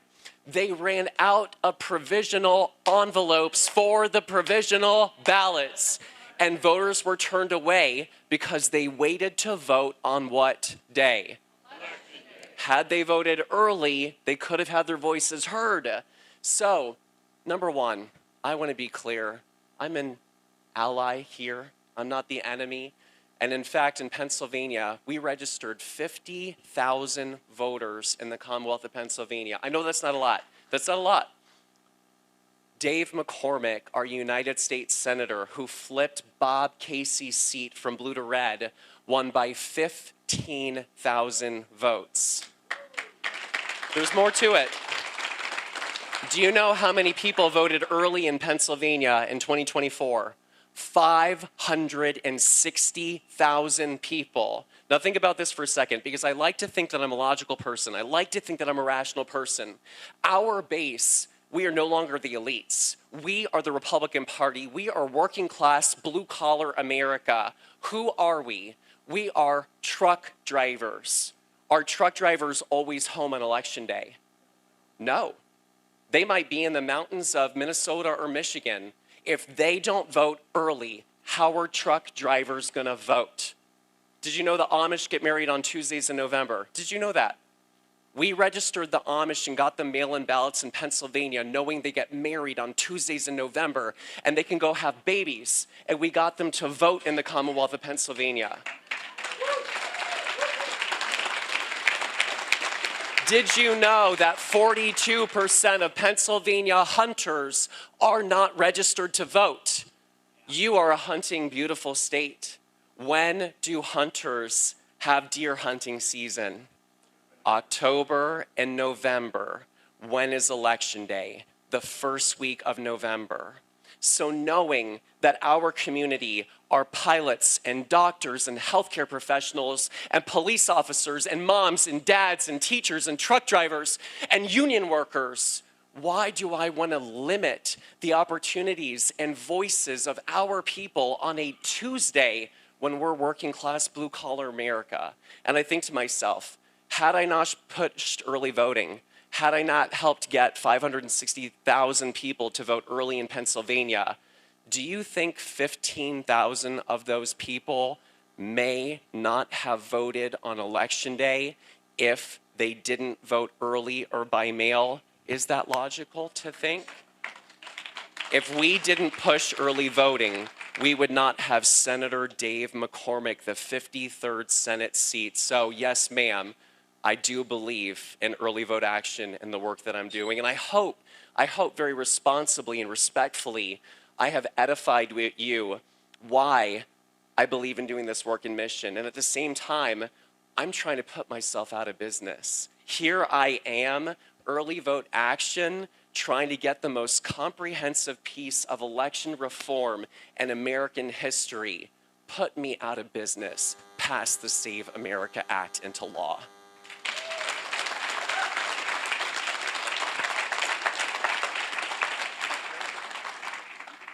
Don't put me out of business, but put me out of business. Hello. Hey, I happen to be a conservative teacher and not a part of a teachers union. I am sorry to say a lot of them have gotten very liberal, not quite as bad in South Dakota. But I just want to say, for those of you that are educators or working with young adults, and this is more kind of an encouraging word I want to give you, if you know young people that have questions, don't ignore them, because a lot of them, I believe, want to be conservative, but they just want more facts. They want to know what's real. A lot of young people today, they just want truth, right? They want truth. And so just encourage those young people out there, give them the facts and encourage them. And we've got Turning Point USA represented over here. And I see a lot of Turning Point shirts.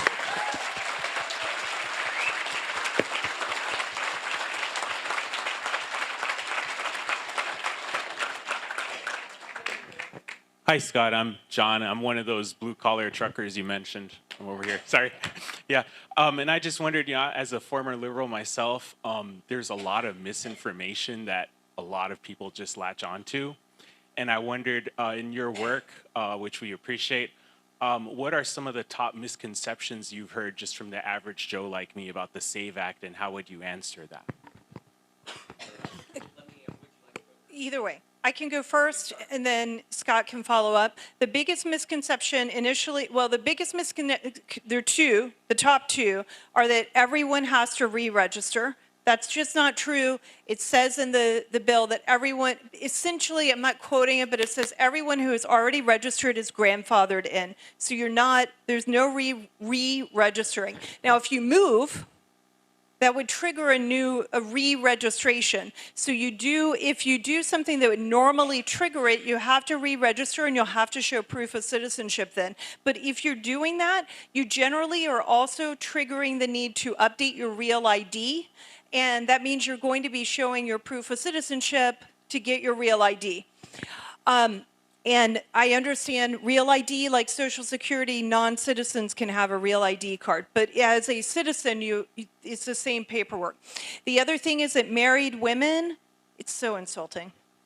It's just, another hypocrisy moment for the Democrats. They claim to care about women, and they think we're smart, which we are, and they think we're capable, which we are, and somehow we're not, according to them, smart enough to know how to keep a marriage certificate and a divorce decree with our birth certificate. It's ridiculous. We're able to do this. If you've changed your name, you know how to do it. So those are the two. There are a few others. They continue to say that it is disenfranchising vast people and the vast numbers of people. It simply does not disenfranchise people. As Scott said earlier, it's only disenfranchising non-citizens. They say that you're going to need a passport. One of the things the Democrats get on the floor and say of the Senate is, oh, there are 150 million Americans who do not have a passport, and a passport costs anywhere from $100 to $200 depending on whether you expedite it or not. All of that may be true. And you can show your birth certificate. And if you don't have a birth certificate, and in fact, if you don't have your marriage certificate or your divorce decree, there is a provision in the bill starting on the House version of the bill on page 12, that says you can attest and show evidence to prove you are who you say you are and that you are a citizen. And you show that, sign it under penalty of perjury, and then the government worker then accepts it, reviews it, and agrees or not. So the government worker then, it's not just a checkbox like what we have right now. There's a two-step, you're saying it and someone's double checking you. So those would be the things that I say are the biggest. Any others you think we need to hit on? Well, I would like to just elaborate. I like to tie a big, beautiful red bow on it for a second. So, Mr. Jaden, please get this for a second. I do a lot of these interviews, and I'm asking men in particular. One of my staffers, his name is Caleb, and he's just a great, affable guy. I said, Caleb, I said, you're a father, you're a married man. I said, you cherish women, you cherish your wife. Is there anything that is going to stop your woman from voting on the passage of the Save America Act? And he responded so candidly. He said, quite frankly, Scott, my wife is smarter than I am. And she knows where the birth certificates are, where the marriage certificates are, where the passports are, where the documentation is. I don't know where that is. And so think about it for a second. We have a lot of ladies and married women in the audience. Ladies, is there anything that is going to stop you from making your voices heard at the ballot box this November and this June? Let's do it again. Ladies, is there anything that's going to stop you from voting? No! See, and when Hillary Clinton in 2000, bless her heart, when she in 2016, when she tried to say that men tell women what to do, no, honey, it is the women that are telling the men what to do. You got it the other way around. No, these South Dakota women are feisty, and I know that you're going to make your voices heard. So thank you. Blue collar, John. Oh, okay. If I'm allowed first, another quick shout out to Jennifer Foss, because I am one of those people that is running for office, and among all the other things she's done is that she has helped me work out and improve my campaign material. So she is a very hardworking individual.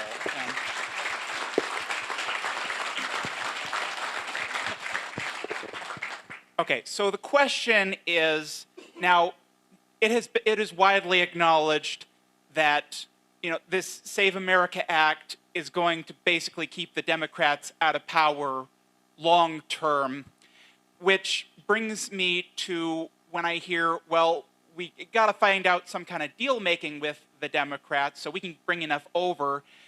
The issue is, what I see there is, if stopping the SAVE Act from getting passed is, for a lot of Democrats, especially no small number of them that are no doubt in office because of fraud, it's basically a matter of political life and death. What grounds is there then for the number of Democrats needed to go through that traditional process for them to make any deal, when, if we follow that through, if they make a deal, they're basically making a deal that puts them out of a job? Well, here's the thing. We're doing this. We're not doing this to shore up which side wins the election. Scott and I didn't get involved in election integrity to shore up making sure Republicans only win or Democrats never win. I got involved in the election integrity aspect because I think, because we live in a republic, we only have it if we can keep it. The only way to keep it is to ensure we trust the outcome of the election no matter who wins. Period. Period. That's why we're in it. If a Democrat wins square and fair, and it may take a minute, but think back to like 2014, 2008, before that if you need to. But the fact is, if they win fair and square, we may not like it. We may not like the policies that they have, but we still have faith that our country is going to be okay. So I just want to make sure that we take a step back and understand why we do what we do. Now, the Democrats are opposing this, and at some point you have to wonder why. They said they're for voter ID. Schumer said he's for voter ID. So you know what the Republicans did on Thursday night? My D's are all merged together. Yours are probably too. On Thursday night, they offered by unanimous consent, the senator from Ohio, Husted, offered by unanimous consent an amendment to the bill that was only, it was a standalone portion that is only related to the voter ID. Because the Democrats keep getting up on the floor going, I'm for voter ID, I just don't like all this other stuff. Okay, put up or shut up. And the Democrats, someone raised their hand and did not grant unanimous consent. They did not consent, and so that motion failed. See, bring it up again and keep calling them out.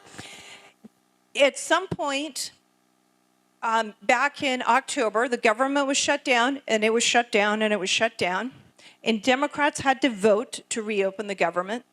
And Democrats are going to have to vote now at some point to reopen Department of Homeland Security.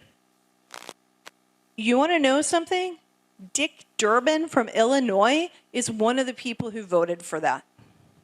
So can it happen? And can it even happen with very blue state Democrat senators? Possibly. Possibly, yes. And that's why we're doing this right now. If the Republicans decide to choose a different path, then we'll work on that path. But the path that we are on right now is the one that does require 60 votes to get to the end of debate and get this bill passed. And the only way, the only pathway to President Trump's desk is through the Senate floor and through passage. And this is the path we're on. And until the Republicans take a different path and take us in a different direction, we're helping them keep to it. Or if the Democrats, so I put out a post right before I got here, and I asked the question that I gave to you when we just filmed that video. I said, is it possible for Senate Majority Leader Thune to cancel recess, and if a quorum of 51 Republican senators stay in Washington, D.C., can they continue to work in the absence of their Democrat counterparts? Senator Mike Lee out of Utah replied to my post and said yes. And here's the thing. If 51 Republican senators are in Washington, D.C., and there's no objection, that's unanimous consent. So Jenny is saying, in the absence of bold and courageous leadership, we need 60. But can we do a simple majority if every Democrat goes home on a paid vacation, but we give that courage to Senate Majority Leader Thune and our Republicans to do it with unanimous consent? Absolutely. So we're going to make those phone calls tomorrow? Yes. Okay.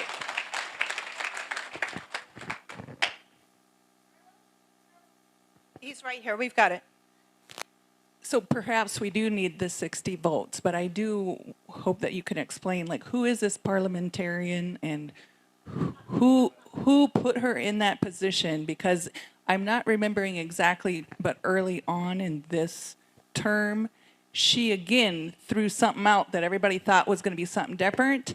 And then, of course, the Republicans go along with it. And I'm thinking that they like to use her for the reason why we can't do it, because she says we can't. Who is she? Well, I think that your question on that is a legitimate question. Are they using her? And they may well be. The Senate is supposed to, by nature, go back and look at the Constitution, go back and look at the debate about the Constitution. The Senate is supposed to operate differently than the House. And the Senate is supposed to protect the minority viewpoint. That is what they are supposed to do. So these senators themselves and the institution of these, look, I'm not, and let me just be very clear for just a moment. I'm explaining to you what I understand and how they're thinking. And I think that's the best that I can do for you, is explain to you what they're thinking. They respect very much those rules and the precedent, because they work to help slow things down a little bit. Deliberately, the Senate is designed to do that. We vote for them every 6 years, not every 2 years. We all saw what, well, maybe you didn't because you are in South Dakota. It was very much like Georgia and Florida. But we could watch and observe for around the rest of the country what happened when everything changed on a dime during COVID in 2020 and 2021. When it changes quickly, you get tyranny. And the Senate, by design, is supposed to be a little bit slower to help guard against that. Now, as far as the parliamentarian goes, her job, and I think she was initially hired by a Democrat, but she's been there through Democrats and Republicans, McConnell and Thune.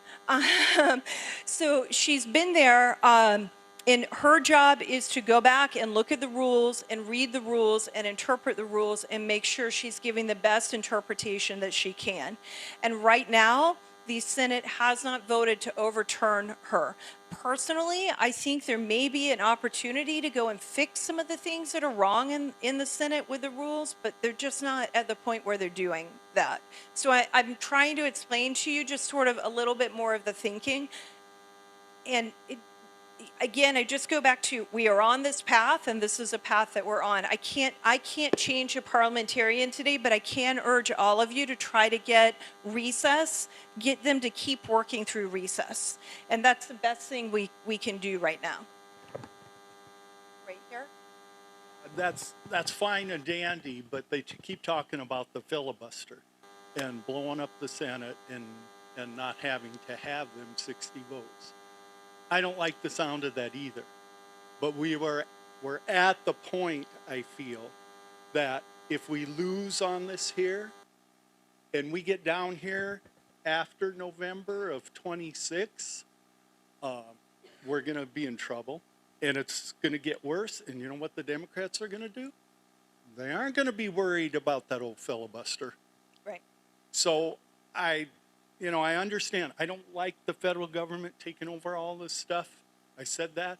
But I think we're at the point where if we don't do something now, we are lost.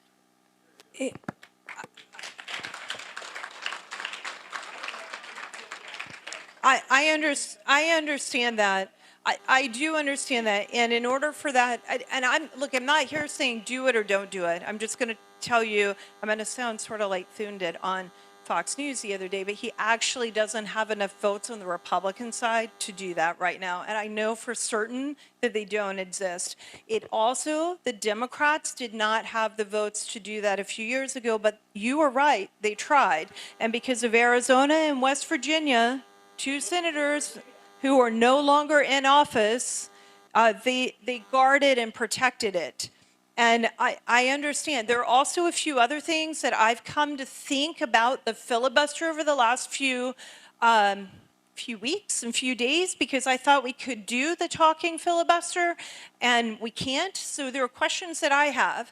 We're supposed to be able to pass legislation out of the Senate with 51 votes, and what it sounds like I'm telling you, and what I understand, is that it really does take 60. Doesn't seem quite constitutional to me. So I have questions about it as well. But I will tell you this. We'll tell you 2 things. First, Senator Ron Johnson from Wisconsin just wrote an op-ed calling to end it and eliminate it. And President Trump has done that as well. The other thing is that it has been in place, and it has protected conservatives historically way more than it has protected any other segment of the country. So that kind of gives you 2 sides of it. Yes. I'm so sorry. I'm so sorry, Scott. No, you're good. No, this is, look, I am of the understanding, let me know if I'm speaking for you, only because I have been with you, as Jenny has, knocking on doors, shaking every hand, meeting the voters. And what's different between the senators and the work that we do is I feel like they are insulated by the bubble of Washington, D.C., and they don't have an actual perspective of what you people want, which is why I asked about the Road to Housing Act and Brave Burma, which none of you know about, but that's what they're pushing. That shows that they are so removed from what the voters want. I'm with you. I say if we don't pass the Save America Act, we lose 30 to 50 seats in the House of Representatives. I think we lose North Carolina. I think Tillis's seat goes to the Democrats, and Roy Cooper, the governor, Democrat, he becomes a senator. That's -1. That's 52 seats. You think Susan Collins is going to get reelected if our people don't come out and vote because we didn't get the Save America Act? That's -2 votes. That's 51 to 49.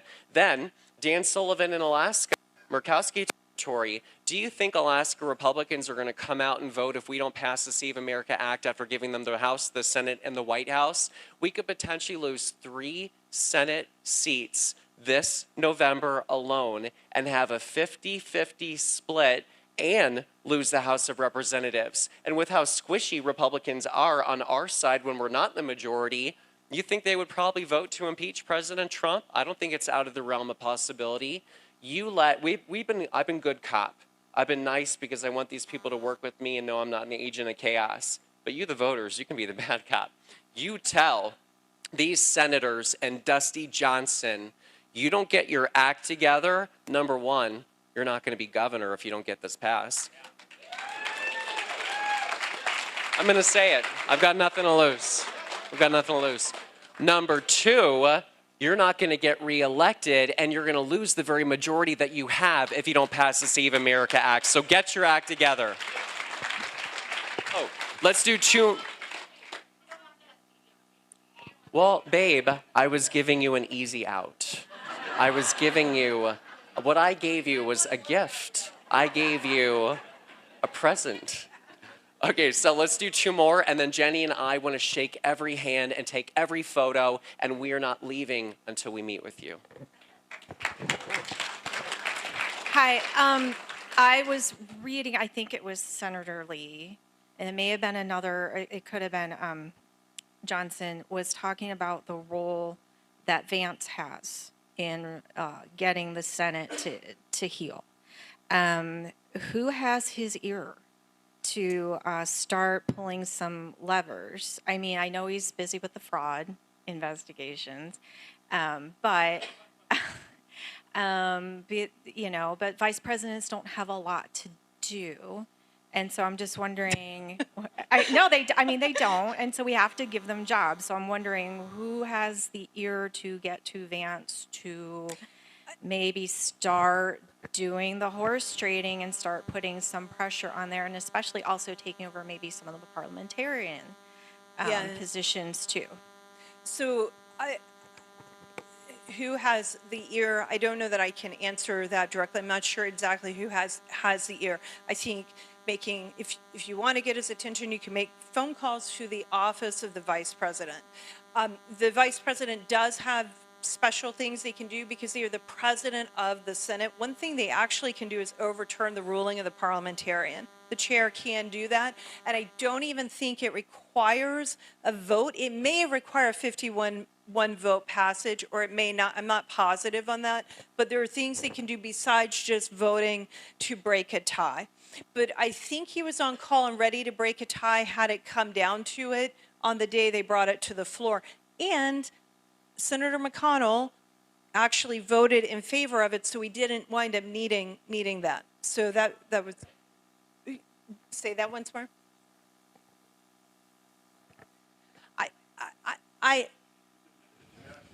You should see the things that I've done over the years about Mitch McConnell. We delivered rubber chickens to his office one time, so believe me, I understand. But he did the right thing right here. Look, politics are. Well, you take what you can get, but also remember, politics makes really weird, strange bedfellows. When you agree on an issue, you work together on that issue. And when you disagree, if you're activists like us, you need to find a way to disagree agreeably so you can come back and agree again. When it comes to, like, McConnell right now, he did what we wanted. Now we just have to make sure he would still vote for final passage, which means Kentuckians and probably senators need to be making those calls. Do you want to say anything else about the parliamentarian and the vice president? No, but I will say, expect for Jenny, Beth, and I to continue this Save Yeah. America tour, and we will be going to the Commonwealth of Kentucky. So let's go. This is the last one. I know you've kind of already touched on this, but I wanted to get a final, kind of a reiteration of it. Scott, with the trillions, hundreds of trillions maybe, in unfunded liabilities and the fused resistance to all of this that's going on right now, not just from Democrats, but also, I believe, from some Republicans, and the funding issues with DHS and other things, the unique Trump team is facing a lot right now. It's a very unique Democrats and Republicans in there. What can us as ordinary citizens, for you guys to reiterate, obviously we're all energetic and want to do things, just clearly spell out again, what should we be doing with our energies? for right now with these with the Save America Act, the call to action immediately right now, every single day this week, call Senator Thune's office and urge him to keep the Senate open through the recess and continue debating the Save America Act. And urge him to find a way to get it over the finish line. So it's not just enough to debate. We want him to lead and to get it over the finish line. And then I'm going to give the mic to Scott so he can close out this question and all of it. The other thing is we do have a website. It is passthesaveamericaact.com. Passthesaveamericaact.com. And if that's hard to find, you can also go to teapartypatriots.org, O-R-G, and you'll be able to get to it from there. We have the top 11 or 13 myths, the lies that the Democrats are saying. We debunk those. We have links to the bill. We have the call to action. If the call to action changes, we'll update it there so we can get it going. You can click through there to contact your senators. So we're trying to keep that up to date as a hub page. And then, of course, follow Scott and me on social media because we're on the Hill, and every time something changes, we're posting it on social media. And then I'm going to finish and hand the mic to Scott. Thank you all so much. Thank you for being here and for everything you are doing to save our country. Thank you very much. And so, back to your question for a second. Everyone, please, I want you to either write down this number or just memorize it. And this is evergreen. This is for forever. I'm going to get it tattooed on my arm. This is the Senate Capitol switchboard number to speak to your members of Congress. 202-224-3121. That number again is 202-224-3121. And truly, this is the time for you guys to flex your power. You are the state that defeated Democrat Senate Majority Leader Daschle. You are the state now represented by the current Senate Majority Leader. Flex your muscles and tell these people you are going to withhold your money, you are going to withhold your pocketbooks, you are going to withhold your door knocks, you're going to withhold canvassing, you're not going to lift a finger for any of these people, and especially not a member of Congress running for governor if that person wants to win without passing this. And you're going to get to the point when we have to break the emergency glass and say, you don't pass the Save America Act, I will withhold my vote this November. If you think so little of me that in our time of need you will not stand up for us, then I will not have your back at the ballot box this November. And the way that you feel about me, I'm going to show you the way we feel about you in our absence this November. And you tell them that, and that is going to strike fear into their hearts. Because Jenny will tell you, being on Capitol Hill, the only thing that these people care about, I hate to say it, they don't care about us. They only care about money and power. So you take away their money, you take away their power, and that's how we get these people to work for us. So that's what I'm going to expect from you. I expect a little bit of dark Scott energy coming out of you guys until we pass the Save America Act into law on President Trump's desk to be signed. Thank you to Dr. Chiropractor Jennifer Foss. Thank you to the canvassing. Thank you to the Sioux Falls GOP. Thank you to Chairman Jim. Thank you to Jenny Beth Martin of the Tea Party Patriots. And thank you to every single activist that will make sure that we get proof of citizenship and photo voter ID. And thank you to Scott Presler. So now, my dear patriots, we will line up towards this very beloved and worn out President Trump over here. And we look forward to shaking your hand and meeting all of y'all. Thank you.